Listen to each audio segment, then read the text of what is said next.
A ideia aqui é bater um papo com vocês e mostrar um pouco. Acho que esse painel vai falar um pouquinho do que são as tecnologias que há 50, 60, 70 anos vêm evoluindo, onde empresas líderes do setor vêm trabalhando em todos os continentes, em dezenas de países, lidando com regulações, momentos, combustíveis diferentes, cometendo erros, aprendendo, melhorando. E hoje a gente tem um cardápio comprovado e super abrangente, que começa desde da qualidade da combustão do combustível, né? A estrutura da caldeira que gera o vapor na qualidade que precisa ser entregue a uma turbina que vai gerar energia, e todo o sistema de limpeza de gases que garante o atendimento, eu vou dizer, em excesso das normas ambientais em todos os países onde a gente está presente. Então, se você tem aí um limite de 100, a gente chega nos 70, nos 80, nos 60, e isso com muita tranquilidade depois de todo o estudo que é feito prévio ao projeto. Bom, eu tinha alguns slides que eu tirei porque tinha a ver com o que já foi falado aqui em relação a projetos e viabilidade e porquê. Eu acho que isso já foi bastante, vem sendo bem discutido. Então, a ideia aqui é já entrar nas tecnologias, mas, de qualquer forma, o que faz acontecer esses projetos? Eu acho que, como a gente já até bateu um papo ontem no painel, projetos de recuperação energética, eles não são um padrão, uma receita de bolo para todas as cidades em todos os países. A gente precisa reunir as condições necessárias, estruturais e financeiras, para que aquilo ocorra. Existem outras tecnologias que vão atender às necessidades de comunidades menores, né? Eu acho que nós precisamos ter isso bem claro, porque nós não estamos trazendo aqui a bala de prata para resolver o problema. Mas para grandes concentrações metropolitanas, para onde você tem geração de lixo, essa é a oportunidade para você reduzir o volume do resíduo que está sendo depositado, numa escala industrial. Então, eu não estou aqui para apresentar a solução da lavoura, né? Mas sem dúvida nenhuma, uma opção onde você vai reduzir de 95% o volume de resíduos que é enviado aos aterros, onde você vai poder aumentar a conscientização da comunidade a respeito do gerenciamento de resíduos, onde você vai aproveitar os materiais, e tem alguns números para mostrar para vocês, reciclagem de metais ferrosos e não ferrosos, geração de receita, enfim. E, sem esquecer, né, reduzir dramaticamente a emissão de metano, que, por mais que um aterro sanitário, por exemplo, seja uma solução viável, a gente não pode, de maneira alguma, defender que não tenha geração de metano. Pode ter lá motores de biogás, tudo isso ajuda, mas é uma mitigação. O próprio motor permite vazamento de gás metano dentro dos seus sistemas de combustão e tudo. Então, é a transparência. Eu acho que a solução está lá, mas se a gente quer reduzir emissão de gás metano e a redução, a emissão desses gases que o aterro sanitário traz, não tem muito o que fazer, tá? Desculpa, a verdade é essa. Para cada tonelada de resíduo sólido urbano processado numa unidade de recuperação energética, numa caldeira, as emissões de gases de efeito estufa são reduzidas em aproximadamente 1 tonelada. Então, é algo para ser realmente considerado. O metano tem 84 vezes o potencial de aquecimento global, etc. Vou passar rapidamente aqui para a gente falar de tecnologias. Os benefícios, a gente já falou bastante, reduz o custo dos aterros, faz uso benéfico das cinzas, contribui para a venda de energia, vapor e água quente, onde se precisa, cria oportunidades de empregos locais, você tem até a geração dependendo do tamanho da usina, de 1.000 empregos entre a fase de design e construção durante aqueles 4, 5 anos do ciclo do projeto. Então, mais uma geração de receita para a comunidade durante todo o período de construção da usina. Saúde e meio ambiente, vocês já ouviram bastante. Energia também, a gente já escutou bastante. Eu vou pular daqui. Bom, E tecnologia da Babcock. Eu ontem falei várias vezes o número de 500 instalações, mas acho que as vendas estão boas e eu não me dei conta. A gente já tem uma atualização de 650 instalações ao redor do mundo, em 30 continentes. Né? A Babcock desenvolve a tecnologia, como eu falei no início, nós somos especialistas na combustão, geração de vapor e controle de emissões. E aí todos os auxiliares que vêm em volta. Então, o sistema de coleta de cinzas, o sistema de limpeza das caldeiras, tudo isso faz parte do nosso portfólio. Um portfólio que começou há mais de 150 anos a ser desenvolvido, né, lá em Ohio. A Babcock é uma empresa americana e que hoje está presente em vários países no mundo, com vários negócios, sendo que o nosso centro de desenvolvimento de tecnologia para recuperação energética de resíduos fica na Dinamarca. Então, para vocês terem uma ideia, não sei se dá para todo mundo ver aqui, mas a primeira planta de waste to energy usando na nossa tecnologia vem lá de 1931. Eu não sei se era como uma churrasqueira ou uma chaleira, mas está registrado na história como, em 1931, a primeira planta que usou resíduo para gerar vapor. E com isso as coisas foram evoluindo. Nos anos 2000, a Babcock & Wilcox comprou a Volund, essa empresa da Dinamarca, uma empresa 100% da Babcock, e aí você une as abordagens, o estilo americano com o estilo europeu. Eles sempre foram especialistas nisso, a Europa tem essa mentalidade há muito tempo. Em 2001, a gente integrou a tecnologia, o design da Dynagrade, que é a grelha, é o coração nós vamos ver mais adiante, é o coração da caldeira, de onde se extrai a energia para fazer a transformação térmica. E em 2010, houve a aquisição de uma outra empresa europeia, enriquecendo o nosso portfólio de controle de emissões. O nosso diferencial é isso, é história, é aperfeiçoamento, você está presente em projetos inovadores, em projetos grandes, em diversos países, onde você foi obrigado a se desenvolver, outras tecnologias ou melhorar o que você tinha para atender às legislações e entregar o que promete, quando promete.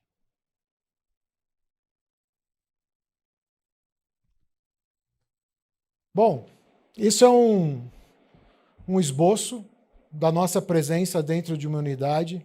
A Babcock & Wilcox ela não constrói a usina, tá? A gente sempre se associa a um EPCista, a uma empresa de engenharia que vai fazer o desenho, vai fazer a construção civil, vai fazer a montagem, e nós fornecemos o material, fornecemos o desenho de tudo isso, os equipamentos, e supervisionamos, acompanhamos a montagem e o comissionamento da planta, dando as garantias necessárias. Tá?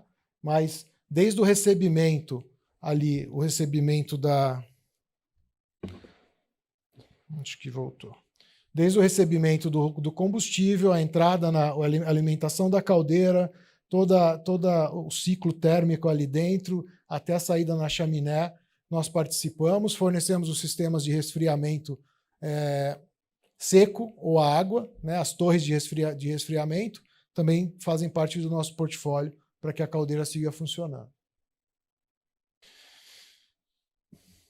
Bom, basicamente, a caldeira, a tecnologia, vocês vão escutar bastante aqui nesses próximos minutos. A gente falar do recebimento dos resíduos, o lugar onde o resíduo é incinerado, onde ocorrem as trocas térmicas, a geração de gases e a limpeza desses gases até chegar à chaminé. É onde a gente atua. Tá? Então, ali você tem alguns exemplos, eu tenho vários slides aqui que vou passar rápido, vocês vão ter acesso a essa apresentação, tá? Então, a ideia é realmente bater um papo e não atrasar mais o tempo. Esse é o nosso, vou dizer assim, o nosso carro-chefe em termos de tecnologia. É um design de grelha, é onde você precisa ter uma logística interna, um tempo de residência. O resíduo chega e aí você tem dois tipos basicamente de de processo. Um que é o mass burning, que eu acho, por razões estruturais, não deve ser tão aplicado no Brasil, mas onde você chega com o caminhão, despeja o caminhão num poço, a garra vem, né, a grua vem, pega aquilo e joga dentro da caldeira. Não tem pré-seleção, ninguém olha nada. O caminhão chega, joga aquilo ali, vai para a caldeira, é reciclado o que sobrar lá no final. Existe o sistema onde você tem um pré-tratamento, onde você tem uma classificação, né, que às vezes a gente pode chamar de CDR, ou simplesmente você tem essa separação prévia para depois você, o que sobrar disso, vai para dentro da caldeira. De qualquer forma, você não tem um formato, você não tem granulometria, você não tem um shape padrão. Ele vai cair, por gravidade, ele vai cair nesse equipamento e ele vai ter que ficar ali recebendo o ar, recebendo o calor dos queimadores ou da própria massa que está ali em combustão durante um determinado tempo. E quando você tem um combustível mais uniforme, isso é muito mais fácil. Uma caldeira de biomassa de cana-de-açúcar, a grande maioria entra em combustão na queda, porque ela é muito pulverizado. Aqui não. Uma caldeira de mass burning, o cara joga um sofá lá dentro, ele vai ficar ali queimando. Então, isso tem todo um sistema de movimentação que garante a residência. Tem a refrigeração, porque imagina, nós estamos falando de milhares de graus Celsius, que pode ser a ar, pode ser a água, e é um equipamento que não pode parar. Se ele parar, a caldeira para. Né? Então, você não pode entupir. O ar sai por dentro ali em vários acessos, e o que garante que isso ocorra é a tecnologia. Mas, tirando um trechinho do que acontece, ela fica em movimentação constante. Então, para ajudar, é um equipamento móvel, né? Então, a gente sabe que onde tem parte móvel, se não tiver a manutenção adequada e as condições de trabalho, você tem um risco maior de que haja problemas. E a gente não vê os problemas acontecendo. Então, a gente tem a grelha pode ser a ar, pode ser refrigerada a água, isso vem de acordo com a necessidade do projeto. A maioria das vezes, a gente, quando vende uma grelha refrigerada a ar, ela vem preparada para receber a refrigeração a água, então isso tem um impacto de custo. E lá na frente, você não precisa fazer uma grande alteração, caso você mude o seu combustível, a sua condição de operação prevista, daí 5, 10 anos, ela pediria uma refrigeração à água, você só instala o sistema que vai promover a refrigeração à água. Né? Então não tem que fazer um retrofit, uma substituição. Na verdade, você faz só uma adaptação porque ela já está preparada. Isso tudo é determinado pelo estudo de engenharia e pelas condições do projeto. A gente, na maioria das vezes, a gente entrega o que o cliente nos pede. Nós oferecemos as opções, tudo isso vai ter um custo, vai ter um retorno, e essas coisas são decididas depois a 4 mãos. Para vocês verem, todo o trabalho é desenvolvido por simulações CFD, então você consegue identificar as áreas onde as temperaturas variam mais ou menos, onde você precisa de mais ou menos refrigeração. Você não pode também exagerar para não... Entenda que a gente... a caldeira é um equipamento que é construído para trabalhar quente, na temperatura, a plena carga. Toda vez que a gente rebaixa essa carga, você perde produtividade. Né? Como se fosse uma pessoa... foi desenhada para ficar correndo. Se deixar ela descansando muito tempo, ela vai ter problema. Então, tem que ficar ali e ela tem que trabalhar nessas condições que foram desenhadas.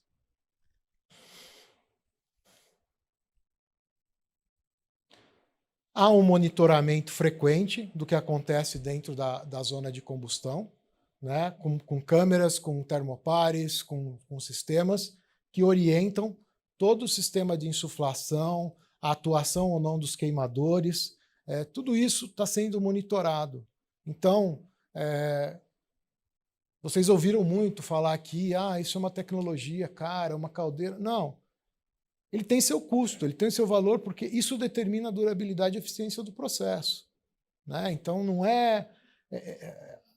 a ideia de lidar com a variabilidade que um resíduo urbano traz demanda esse tipo de ferramenta.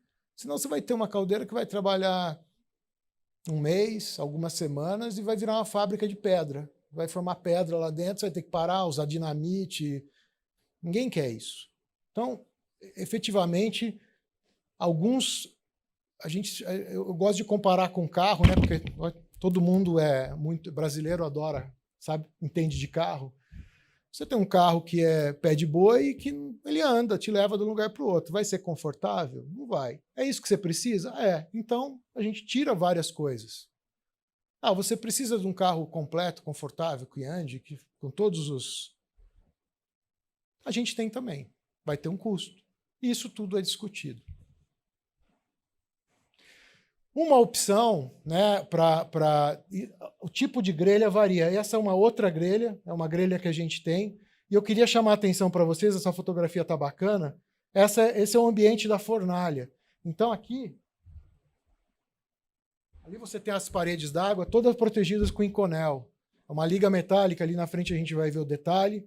E a parte de cima são refratários. Então, são materiais que são aplicados, de novo, para que você consiga lidar com um ambiente agressivo, corrosivo, as variações de gases que você vai ter, dependendo do tipo de combustível que você está usando, para que isso tenha a durabilidade necessária. E essa caldeira é uma caldeira que tem um outro... Essa grelha tem um outro design, ela é mais utilizada para combustíveis com alto teor de umidade, então ela tem uma outra consideração no seu projeto. Mas ela pede para que a caldeira tenha mais superfície, tenha uma fornalha maior do que a outra. Então tudo tem uma compensação. Aqui a gente mostra para vocês como é, né, só um quadro de um estudo para mostrar as temperaturas e como isso, dentro da nossa área de engenharia, é desenvolvido, o que você precisa ter em qual estágio da caldeira, né, e o projeto vai se tomando forma a partir desse tipo de simulação. Os famosos CFDs, né? Então, tudo é avaliado, simulado, né? Você com os dados que a gente... Às vezes o cliente... Parece que a gente pede uma série de dados no começo e some por um mês, 2, o cliente fica bravo, acha que a gente não está trabalhando. Só que a gente está tratando os dados para mostrar e ver o que está acontecendo na caldeira para começar o projeto. E assim é daí, desse tipo de simulação, que a tecnologia nos permite hoje, é que você vai ter o melhor design. Dentro da caldeira, o pessoal falou muito de saúde pública, né? É uma coisa que eu falo desde o começo. O projeto de recuperação energética, por acaso, gera energia. Por acaso. Ele é o produto que vai, em grande parte, viabilizar. Mas ele é um projeto onde você, através dessas fases da combustão que ocorrem na grelha, vai eliminar todos os contaminantes, bactérias, os bichinhos que fazem mal à saúde, e você vai ter um material inerte no final. Você não vai ter nada enterrado, não vai ter nada perto da tua casa, no ar. É um cardápio completo de queima, né? Seca, pega fogo, entra em pirólise, gaseifica, faz todo tipo de combustão. E lá no final você tem a cinza. E aí não tem como você ter um contaminante que faça mal à saúde. Aqui, dentro ainda do sistema de combustão, você tem o cuidado para onde você vai injetar ar, onde você vai resfriar, o que você precisa em termos de proteção cerâmica ou térmica. Né? Você tem que isolar, mas você não pode também isolar muito, porque afinal você quer que o calor passe pela parede dos tubos e transforme a água em vapor. Então, tudo isso tem que ter aplicação ideal. Ah, mas além disso, você tem que ter um sistema de turbilhonamento ali dentro que otimize o ar. As chamas vão ficar ali dentro e com isso você otimiza a combustão do material através da insuflação correta. Algumas áreas da caldeira são refrigeradas a água. Proteção de inconel. Então você tem diversos... É uma liga, basicamente, que é aplicada como uma solda através de equipamento especial e você reveste os tubos por inteiro. Isso dá trabalho, gente, vocês não fazem ideia. É tubo a tubo. Depois você solda um tubo no outro com o inconel. E isso tem que ter manutenção anual, porque há o desgaste. Só que aí você vai aplicando de acordo com o desgaste, né? 1 micron, 2 microns, todo ano, se você quiser ter uma manutenção preventiva adequada, para evitar o vazamento. Sistema de alimentação de combustível, sistemas de descarregamento. Então, isso aqui é uma foto da área de cinzas após a queima do mass burning. Então, vocês podem ver, a quantidade de metal é a que prevalece, que se destaca. Né? Você tem uma série, tem muita coisa ali, mas o que sai mesmo, o que se destaca em grandes formatos é o metal. E é o que sobra. E é isso que vai para o aterro sanitário depois da separação do que pode ser vendido. Sistema de limpeza de caldeira, eu acho que é fácil da gente imaginar que um trem desse faz sujeira, né? Lá dentro, toda essa ar, resíduo, calor, essa coisa toda ali dentro vai se impregnando nas paredes e precisa ser limpo. Então, você tem sistemas de limpeza interna que podem ser automatizados, mais ou menos, e vão atuar nas regiões corretas. A gente sabe, pelos estudos, qual é a região que precisa ser mais limpa ou menos limpa, qual a frequência, é com vapor, é com água, é com ar. E cada uma dessas áreas tem seu dispositivo. Isso vai permitir com que a caldeira continue trocando energia da maneira que deve. Aqui é todo, né, acho que eu não sou mineiro, mas é todo trem de limpeza de gases. Então, cada país, cada região vai ter o seu, na verdade aqui, né, vai ter o seu sistema, a sua regulação. Tem países que já pedem para você ali tirar o mercúrio, que limitam ou monitoram o chumbo. Tem países que olham muito o enxofre e o nitrito, o NOx, enfim. Tudo isso a gente coleta de informação. A partir do estudo da composição dos gases, a gente tem condição de saber qual vai ser a emissão e vai propor no design do projeto qual é a melhor configuração para que você atenda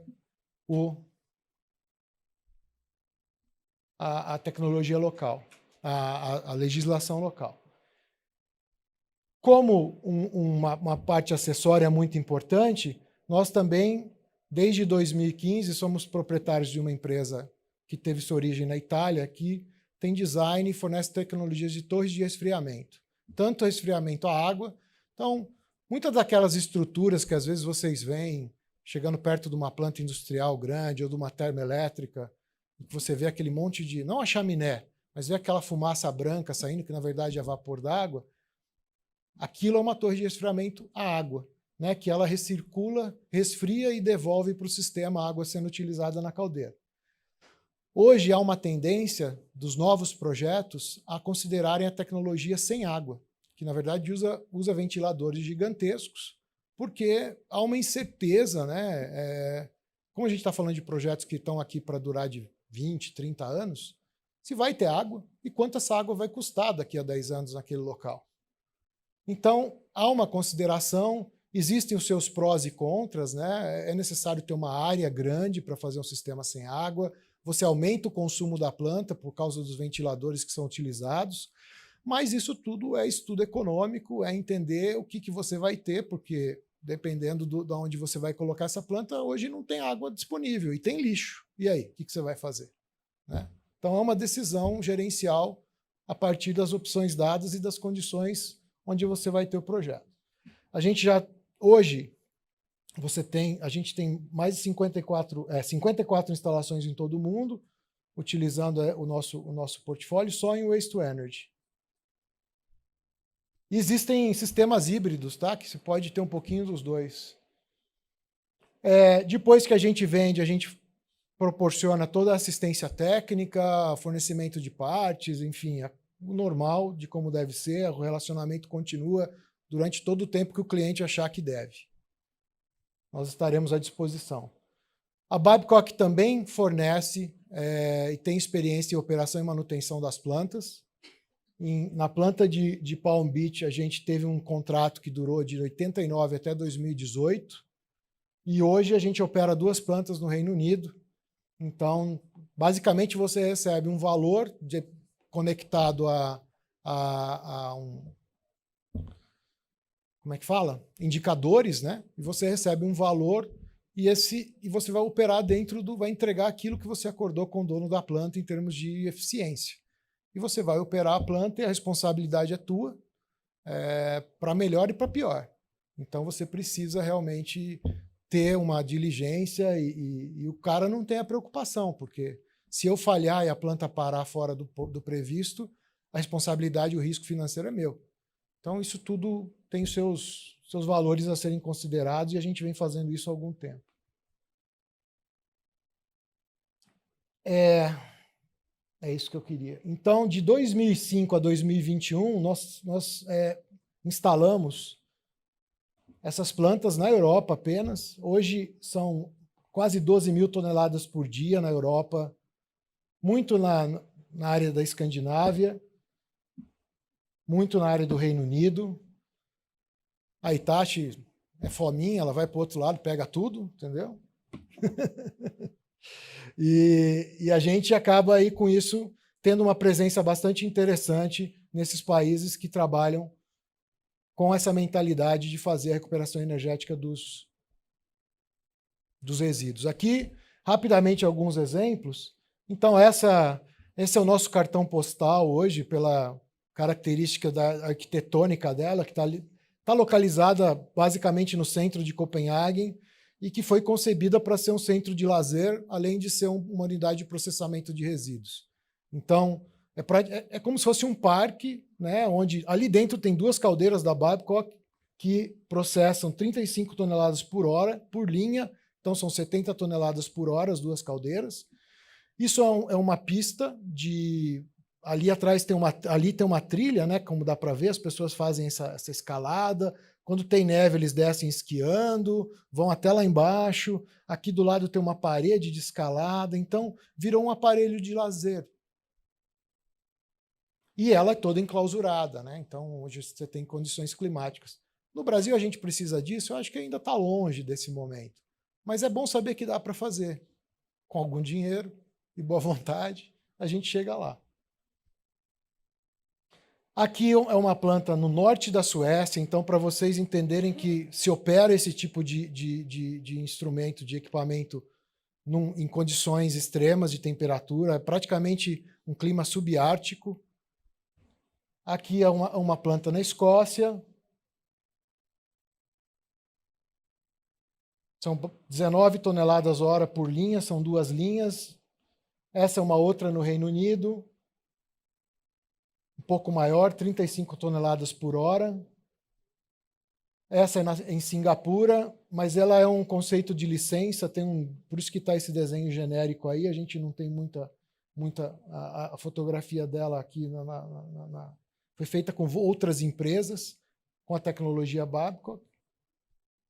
E aqui eu vou gastar os últimos 5 minutos da minha apresentação para falar, porque eu gosto de focar um pouco nessa planta, porque ela está aqui perto. Eu já levei vários clientes, inclusive um pessoal da associação teve em outubro lá com a gente, fica pertinho de Miami. Nós a operamos até 2018 e temos um ótimo relacionamento com os proprietários. Essa é uma planta que é propriedade da Solid Waste Authority, que é a entidade, a autarquia do condado de West Palm, que quem não conhece ontem deve ter ficado conhecendo, quando o Trump foi preso, né? É lá que ele tem a casa de verão dele. E é uma planta que está localizada dentro de um complexo onde eles eles tratam diversos tipos de resíduos. Essa unidade, que é parte da fase 2, possui 3 caldeiras Babcock de 1.000 toneladas cada uma. Ela tem uma unidade 1, que foi comissionada em 89, e nós fizemos o retrofit dela em 2005, se eu não me engano. Então, são 5.000 toneladas por dia em um mesmo site que ela recebe ao redor de 19 cidades do condado de Palm Beach. Eu estava lá em dezembro com o pessoal da Jamaica, que está vendo projetos, tinha uma fila de caminhão, e é tudo mass burning. Bom, essas unidades são mass burning, as unidades mais antigas têm todo o sistema de pré-classificação e separação de reciclados. Aí, quando eles foram discutir a ampliação, foi feita uma audiência pública, perguntaram para a comunidade, vocês querem expandir o aterro, um aterro novo, ou querem expandir a planta? E por unanimidade a população escolheu expandir a planta. Então, é uma planta que é o estado da arte em várias tecnologias. Ela não usa água, por exemplo, no sistema de arrefecimento. Ela tem o sistema mais completo de tratamento de gases. Ela é controlada online pelo EPA, que é a unidade, é o órgão ambiental americano, e nunca teve problema. Na verdade, a gente está, em média, 25%, 30% abaixo dos limites em todos os indicadores. É uma planta que é sustentada pela venda de energia. Ela tem 150 megawatts instalados. Ela é sustentada pelo pagamento anual de taxas do condado. Então, a autoridade, a autarquia tem autoridade para emitir uma conta de resíduos para a população, que paga, até ano passado, eram $128 por família por ano. $128 por família de 4 pessoas por ano. Ninguém reclama. Então, você recebe a conta, como você recebe a conta de energia, a conta de água, você recebe a conta do lixo. E isso, junto com a venda de energia e junto com a venda dos recicláveis, sustenta essa usina.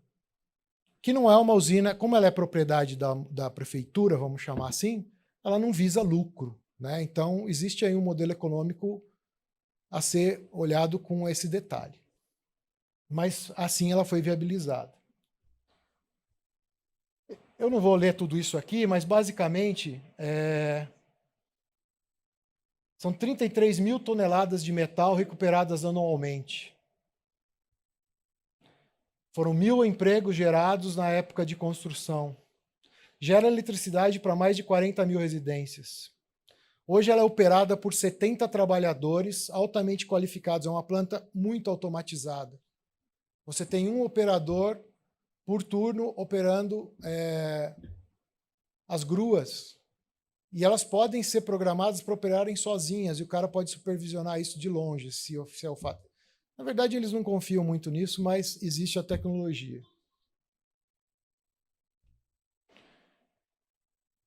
Falta só mais um slide. São 2.190 toneladas por mês de metais ferrosos que são recuperados. 56% de economia de energia na reciclagem do aço versus o minério virgem. Cada tonelada de aço reciclado economiza 1.500 libras de carvão ou 120 libras de calcário, então, vezes 2 é em quilos. 157 toneladas mês de metais não ferrosos pós-combustão recuperadas. E é isso. Eu tenho um paper dessa usina que tem todos os números, é tudo informação pública, porque eles são uma unidade pública no site da SWA, e eu fico à disposição depois para perguntas, e quem tiver interesse também em bater um papo mais detalhado, a gente está por aí. Obrigado.